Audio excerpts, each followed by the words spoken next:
What's goody?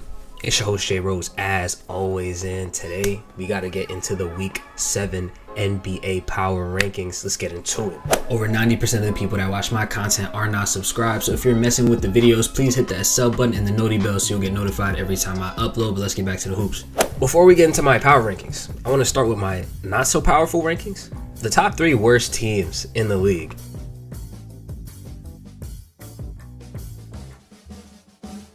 And we gotta start off with the Pelicans, bro. Can somebody get the Pelicans a goddamn honey pack so they can erect some of these players off of the bench? This is bad work, bro.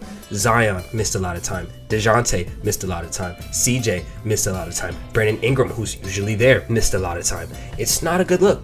It's not a good look. They were playing straight third string players for a long time. They got the worst record in the NBA. They're like, what, 5-14. I think they did get a W against the Suns yesterday. But yeah, terrible. Get some of them players off the IR list. Let's try to win some games, bro. This is bad work. Number 2, Podcast P, bro. In the 76ers, Podcast P has 2 games this season that I think were good.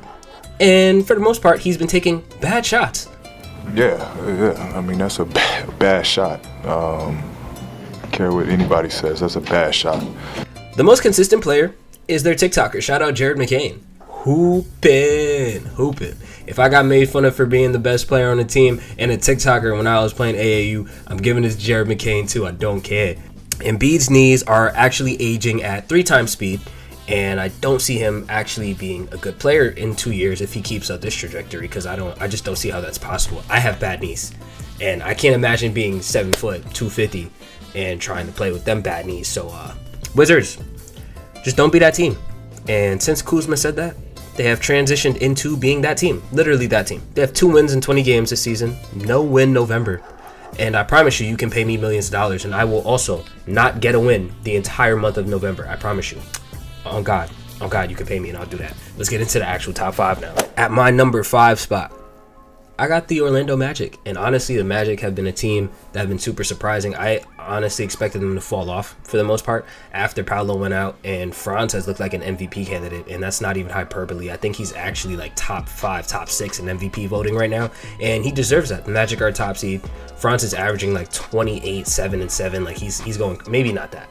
Maybe I should actually go look for his numbers instead of just spewing out off the dome what I think they are. I could be pretty close. Okay, I dragged it a little bit. I did drag it a little bit, but he's averaging 24, 6, and 6. So he's close. He's definitely been one of the best players in the league so far, keeping the Magic above water, and just very, very impressive stuff from the Magic. They have a top defense this year. They're 8-2 in their last 10.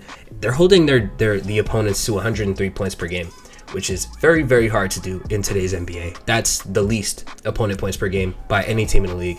Shout out the Magic, doing great work. Number 4, we got the Cleveland Cavaliers, and this might seem a little low for Cleveland considering they did have that undefeated start and they're still the top seed out east, but I just don't think that their record really reflects the level of competition that they faced so far this season. I think they've had one of, if not the easiest schedule in the NBA so far. And obviously they've been taking care of business. You can only play who's in front of you, and I give them credit for that, which is why they're still here.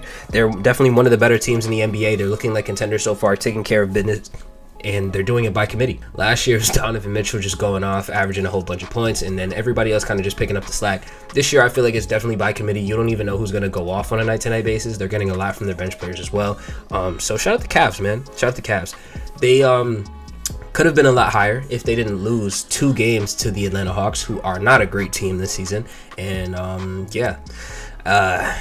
can't change that though. Two bad back-to-back games to the Hawks dropped. So I'm gonna have them at my 4th spot. At my number 3 spot, hey man, we didn't have any power rankings until the Mavericks got back into my power rankings, and that is a coincidence. College has been kicking my ass, but I'm just gonna make it seem like I haven't been doing power rankings because the Mavericks were not top 5. But now we top 5, and I got them in my top 3. The Mavericks have been riding the ship, bro. They ride the ship. They didn't start off very well this season, honestly. It was very flip-floppy. We didn't look good in the clutch, and being one of the best clutch teams in the league last year, making minimal moves to our core pieces and changing a lot and getting better depth-wise, and being worse in the clutch was very confusing to me. I didn't think that was going to last, and it hasn't. Honestly, we haven't had a ton of clutch scenarios. We've been just beating teams throughout our run. We're 9-1 in our last 10. We're on a 6-game win streak, and we've been beating great teams. We beat OKC. We beat Denver, who you can argue me if that's a great team or not. We beat the Knicks pretty easily, honestly. We actually belt to ass the Knicks. We beat the Memphis Grizzlies. We've beat the Timberwolves. We've gone through a lot of teams that are supposed to be in the upper echelon of the NBA, or the upper echelon of their conference at least. And we've been going through them. We've been taking care of business, and I'm just very proud of this team. Luka, there was a lot of questions about Luka, but after he's come back from his injury, he's obviously looked like the same Luka we've seen the past couple of years. Kyrie's been holding down the fort, and he's probably been our best player throughout the entirety of the season. And our bench players have been giving us a lot of production. Q Grimes has had a couple 20-point games. Najee Marshall has had a couple 20-point games. So they've actually been going stupid. Super proud of the Mavericks, and I have them third in my power rankings. At number 2, I have the OKC Thunder. Shai Gilgeous-Alexander, he's just being Shai Gilgeous-Alexander. He's doing what he's been doing the last 2-3 years, and he's continuing to do that. J-Dub as a second option this year, Chet being out, and they're playing great with Chet out, might I add. Playing great offensively and defensively with Chet out, which I would not necessarily expect, being that Chet's impact on both sides of the ball for that team are huge. Him being out, they've done just fine. Their opponents are averaging 103.5 points per game, and that's second best in the league. So their defense has been incredible. Their offense has been incredible. J-Dub's picked up the pace. He looks like he can make an all-star or an NBA and maybe even an all-defensive team this year. Like, J-Dub looks really, really good. Yeah, Hartenstein is also a great fit, and he's added a lot to his bag in the offseason. I didn't think that Hartenstein was going to be quite this good, but he's doing a lot of things that I didn't even see him doing on the Knicks. His playmaking looks a lot better. His scoring looks a lot better. The way he drives to the basket looks a lot better. So I'm just seeing Hartenstein in a new light here and in this new situation. And I think that the Thunder really do have something special. When Chet comes back, this is going to be a team that's going to be super hard to beat. But I'm just saying, the Mavericks beat them with no Luka. They didn't have Chet, but we didn't have Luka. Who's more important? And we beat them. I'm just saying. And my number 1 team in the power ranking is the Celtics. And they're a super team. That's all I really got to say about that. They're a super team. They have 3 players averaging over 40% from 3.